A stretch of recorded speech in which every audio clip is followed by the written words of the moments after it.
C'est l'événement qui était sur toutes les lèvres au sein de la diaspora camerounaise. Le Mbwa Paris, premier salon socio-culturel et économique dédié au Cameroun, a signé sa 3e édition au Beffroi de Montrouge. Entre business, culture et networking, cet événement unique a d'une part mis en exergue les talents de la diaspora tout en renforçant les liens entre les générations et d'autre part permis de promouvoir l'entrepreneuriat et de créer des passerelles durables entre les ressortissants camerounais et leur pays d'origine. Et ces derniers se sont déplacés massivement, près de 3000 selon les organisateurs. C'est important d'avoir des moments de connexion, de reconnexion, je dirais même, à nos cultures, à nos valeurs, et juste se ressentir chez soi.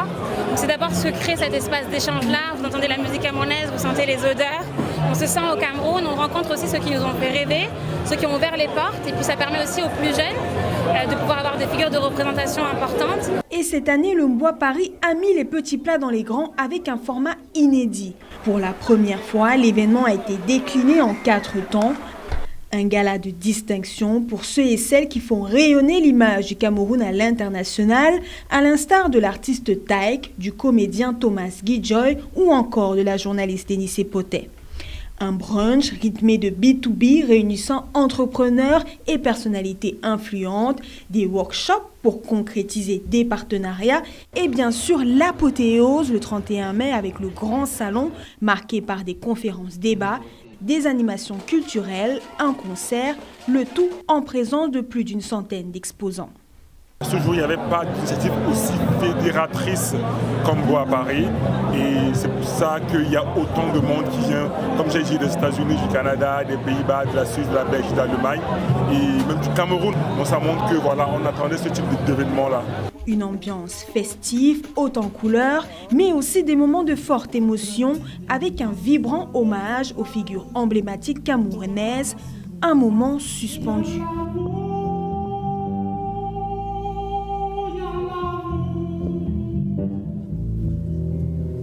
Et puis des panels qui ont permis des échanges profonds et inspirants. Parmi les intervenants, la légende du football Samuel Eto'o pour incarner le Yemlé, la résilience à la camerounaise. Cette jeunesse qui est ici aujourd'hui, celle qui est à Bruxelles, celle qui est à Londres, celle qui est à New York, Washington, etc., etc., vous avez le devoir de revenir chez nous et qu'ensemble, qu'on construise notre pays.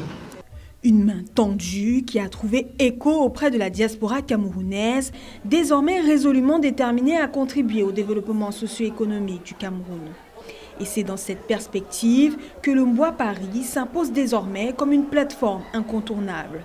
Le rendez-vous est d'ailleurs d'ores et déjà pris pour une 4e édition qui s'annonce, selon eux, encore plus palpitant.